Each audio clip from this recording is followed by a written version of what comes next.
Beloved, today we turn our hearts to Psalm 45, a psalm unlike many others, for it is not only a song of worship but also a royal wedding hymn.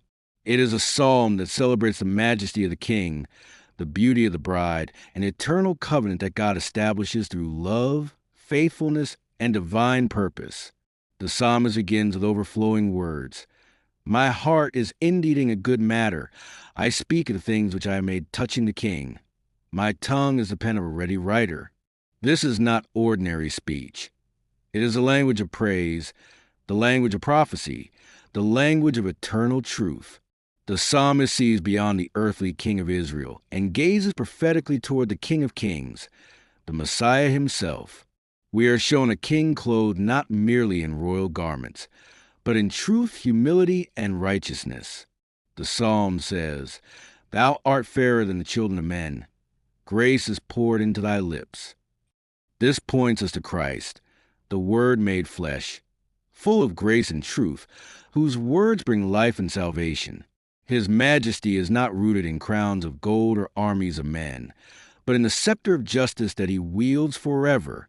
But the psalm does not stop with the king. It turns to the bride. So shall the king greatly desire thy beauty, for he is thy Lord, and worship thou him.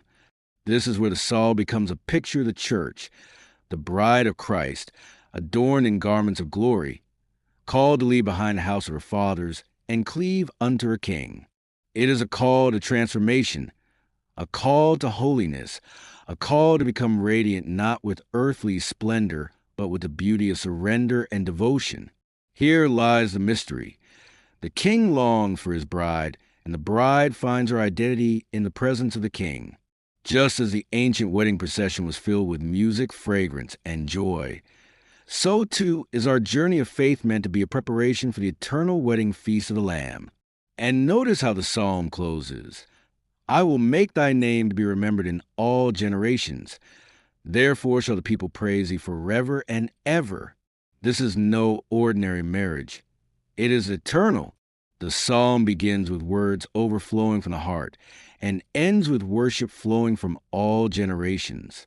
It reminds us that when we walk in covenant with God, our story does not end in death. It continues in glory. Beloved, Psalm 45 is not simply about a king and queen from long ago. It is about Christ and his church. It is about you and me being invited into a covenant of eternal love.